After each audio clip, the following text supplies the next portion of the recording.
Hi there, this is Sheila from Designs by Baby Moon, and today I want to show you how you can use Sew What Pro software to make multiple designs in one hoop. So you're basically making a multi-file for something that was maybe meant to be sewn one at a time, but you can take and make it so that you can use one hoop and get lots of projects out of it.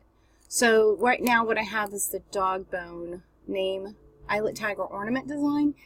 This is the large one. It's shown in my screen on a 4x4 hoop, so you can see how it fits inside the 4x4 hoop. If you're new to using Sew What Pro, the way you bring a design in is you just go to File, Open. It'll bring up your list of designs, and you would just find the design that you're looking for. And we're waiting for my computer to bring me an option list real quick. But you would just open the design file in the format. Actually, it doesn't even really matter what format you're using. So let me find my Baby Moon designs. Let's see. And we'll go to, this is in the tag section, and I'll show you. Let's see, let's get the dog bone ornament. And this is, oh, that's the snap tab. Dog bone eyelet tag. That's what he's called. We're just going to open the PES version. This is the small one, so let's work with the small one. So the way to get more than one of these into your hoop, and actually we can use the 4x4 hoop right here that's on the screen, is we need to examine what the steps are in this design. So in this design there is a placement stitch. There is a placement stitch for where you're going to punch a hole and put an eyelet in, and then there's the finishing stitch, which you would add your vinyl to the back of the hoop before you run this step. And that way if you add anything to it, any lettering, it's all sealed inside the ornament, so you don't have anything on the back of the hoop showing any of your, the back of your stitches. So let's go ahead and add some lettering in here first. And so the way we do lettering is I just go, this is a file that's, I click the icon button and it brings up the last font that I was using. So the last font that I was using is called Kaylee from Designs by Juju. And I think this one will fit in here. I may have to go get, let me do this. Let me merge a new font because that is too big. So we're going to go in here to my embroidery fonts folder, and I'm going to get something smaller than that one because I believe that one's too big. Let's get this Elsie one. So I'm going to use the PES ones, and I know it needs to be pretty small, so I'm going to get the 3/4 inch one. And let's do this doggy's name. Let's do Gus.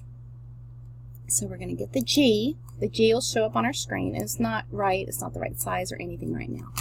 But then we can pick the U that we want and then an S. So we have Gus right there. So we have our 3 letters.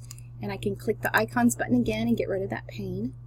These need to be in a different color. So I'm going to change their color so that I can see them by themselves. And then I'm going to take, they're all selected. So I'm going to go to Edit, Join Threads. And then I'm going to join everything that's the same color to get one object with the letters in it, okay? Now, in order to get this in the right place, I can just click anywhere on it. It's still highlighted, and kind of drag it till it's in the right spot.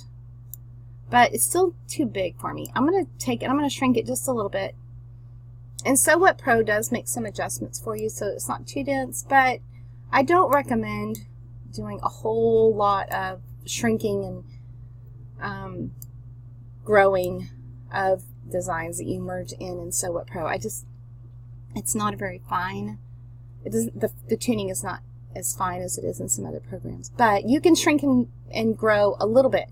So I think the general rule is like 20%. Don't shrink and grow more than 20%. So we just did that a tiny bit, so I know it was less than that. So that looks good to me. So what do we have here right now? We have a placement for the circle, an outline, and we have the lettering. And in another video I showed you how to take this lettering, and this lettering is in the wrong place. So I'm going to use my shift key. I'm going to move it up one so that it's in, it just has to be anywhere between the first step and the last step. So that's perfect. So now what we want to do is we want to do more than one of these at a time. So say you have, you're making a remembrance ornament maybe for people in your family. So everybody wants a Gus ornament, right? So we're going to take all of these, highlight them, and do a Control-C for copy. We're going to click off of it, and then we're going to do a Control-V for paste. So now you can see in your object window, you've got two sets of these 1, 2, 3, 4, and then right on top of it, you've got 1, 2, 3, 4.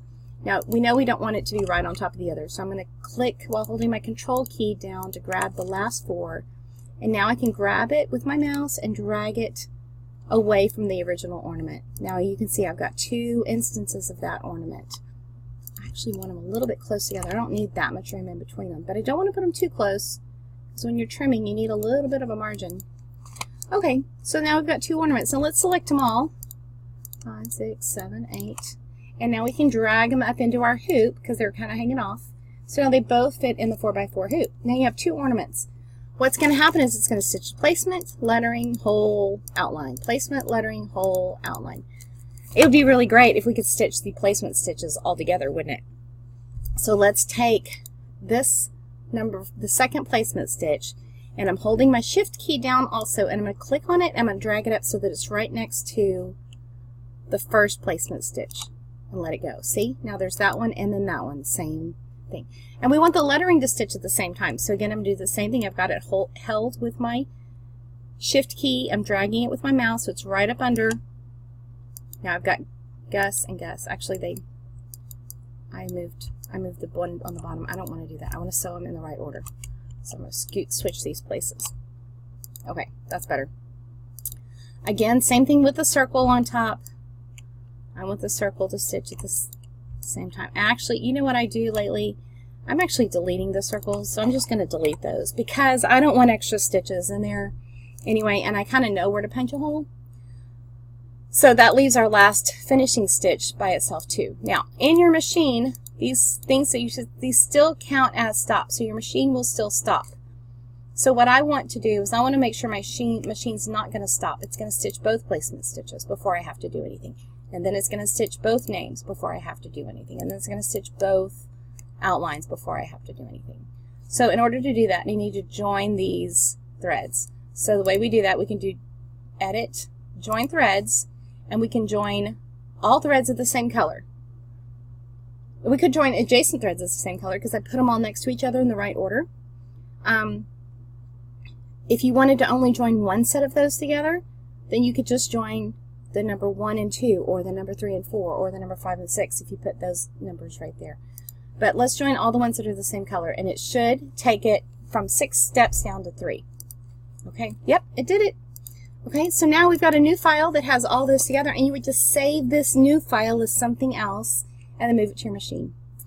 Let me know if that was helpful. If you have any questions, please pop them down in the comments or send me a message, info@designsbybabymoon.com. And I hope you enjoy making multiples using Sew What Pro. Thanks for watching.